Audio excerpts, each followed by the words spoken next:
자살이라고 하면 무조건 보험금을 못 받는다고 생각하는 경우가 많이 있습니다. 하지만 여기 사진을 보면 사고 내용에 목매무로 인한 질식사 이렇게 표기되어 있는 것을 볼 수 있으시죠. 그리고 그 밑에 재해보장 일반 재해 사망보험금 3천만 원 지급한 내용이 확인이 됩니다. 네, 이분은 급격한 우울증으로 인해 극단적 선택을 하셨지만 이렇게 재해 사망보험금을 수령하였습니다. 스스로 극단적 선택을 사망한 경우에도 사망보험금을 받는 방법이 있습니다. 하지만 제대로 준비하지 못하거나 또는 어떻게 대응할지 몰라서 포기하는 경우가 많이 있는데요. 오늘 영상 끝까지 시청하셔서 혹시 모를 주위에 안타까운 사고가 있으셨다면 소멸시효 지나기 전에 다시 한번 재검토 한번 해보시길 바라겠습니다. 오늘 말씀드리는 사례부터 간단하게 소개해드리자면 이분은 수년 전부터 우울증을 오랫동안 앓고 있었고 이런 선택을 하기 전부터 다른 가족들에게 자살을 암시하는 말을 여러 차례 해왔었습니다. 그러던 중 사고가 발생하였고 경찰 조사에서는 범죄 연관성 없음으로 내사 종결한 그런 사건이었는데 이렇게 스스로 선택한 자살 사고, 당연히 보험회사에서는 고의사고로 보험금을 지급하지 않으려고 합니다. 이분도 마찬가지였고요. 하지만 여기서 약관 내용을 간단하게만 살펴보고 넘어가면 보험금을 지급하지 않는 사유, 그리고 피보험자가 고의로 자신을 해친 경우라고 표기되어 있고요. 그런데 그 옆에 조건부가 하나 붙어 있죠.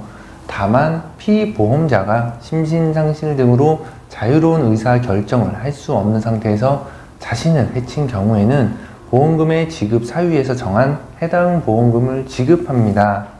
이렇게 명시되어 있는 것을 볼 수 있습니다. 쉽게 설명을 드리면 스스로 극단적 선택을 하였어도 피보험자가 정신적으로 힘들거나 많이 아팠다면 고의사고일지언정 보험회사에서는 사망보험금을 지급하겠다, 이런 뜻으로 해석을 하시면 됩니다. 그럼 우리는 이제 고의사고였어도 이렇게 약관에 나와 있는 것처럼 심신상실에 대한 근거 자료를 만들면 보험금을 지급받을 수 있게 됩니다. 왜 그렇죠? 네, 보험은 약관 기준에 맞춰서 지급 여부를 결정을 하고 있으니까요. 그럼 이제 심신상실에 대한 서류에 대해서 설명을 드려보겠습니다. 여기서 준비를 해야 할 기본적인 서류로는 먼저 경찰 서류, 그리고 건강보험공단 요양급여 내역서 10년치가 필요하고요. 정신과 관련 병원 의무기록지가 필요합니다.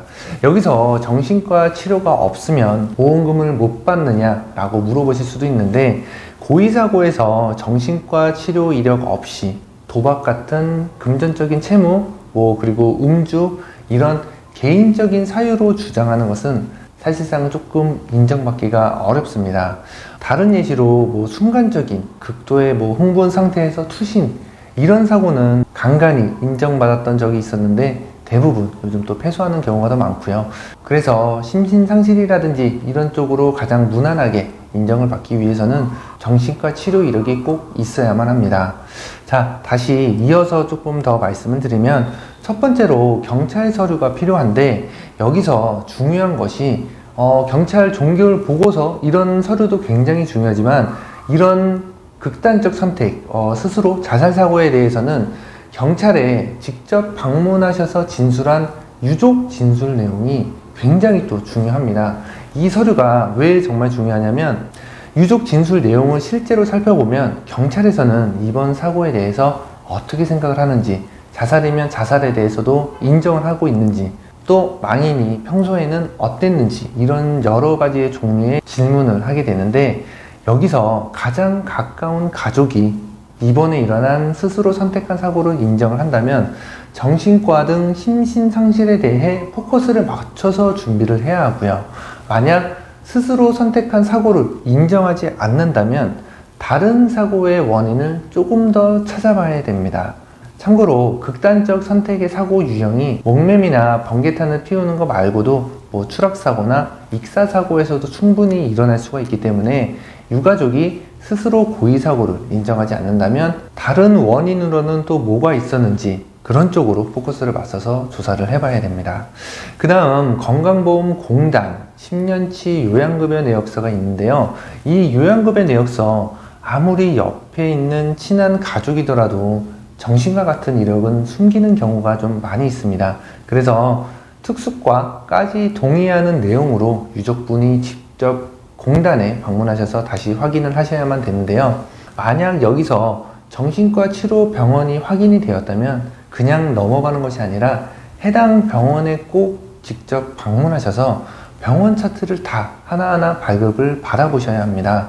그럼 병원 차트에 현재 어떤 심정을 담고 있는지, 또 어떤 검사와 어떤 치료, 약물 등을 처방받았는지에 대해 직접적으로 자세하게 확인을 하실 수가 있고, 어떤 점이 또 가장 힘들었는지에 대해서도 확인을 하실 수가 있습니다. 그럼 이제 여기서 끝나느냐? 또 그게 아닙니다. 우리가 보험회사를 상대로 심신상실을 인정받아 이겨보려면 마지막 치료병원 의사 선생님께 그때 당시 환자분의 상태에 대해 소견서를 추가로 발급을 꼭 받아야만 합니다. 이게 아까 말씀드린 사건의 핵심 서류인데요. 중간 부분은 이제 개인적인 내용이 너무 많아가지고 보여드릴 수는 없지만, 가장 중요한 것은 마지막 부분, 자살 치료 이력과 환자의 우울증 단계에서 충분하지 못한 치료 이력을 고려했을 때 우울증, 심신상실로 인한 자살 가능성이 높을 것으로 판단됩니다 라고 적혀 있는 것을 볼 수 있습니다.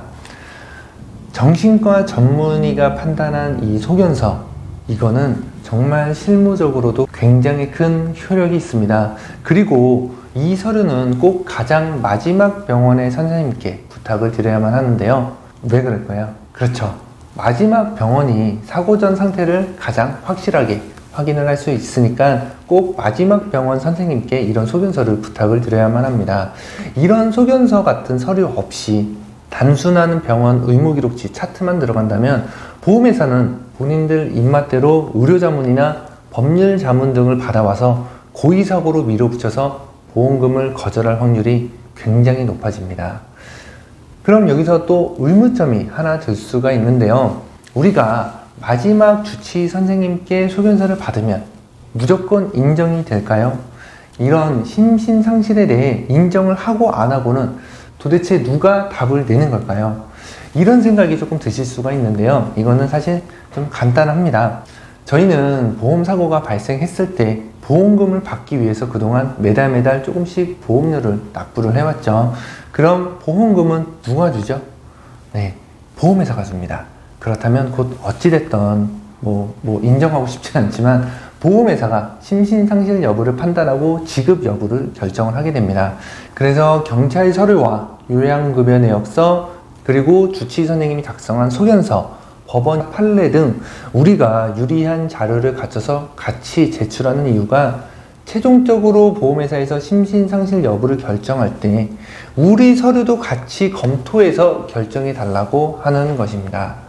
만약 보험회사가 그래도 끝까지 고의사고로만 결정을 하고 심신상실 여부를 인정하지 않아 보험금을 거절한다면 이때 유가족분들은 금감원에 민원을 제기를 해볼 수도 있고, 또는 민사소송을 준비를 하셔야 하는데, 제 개인적인 생각으로는 금번과 같은 사건에서는 금감원에서도 뚜렷한 해결 답안을 내려주지 못합니다.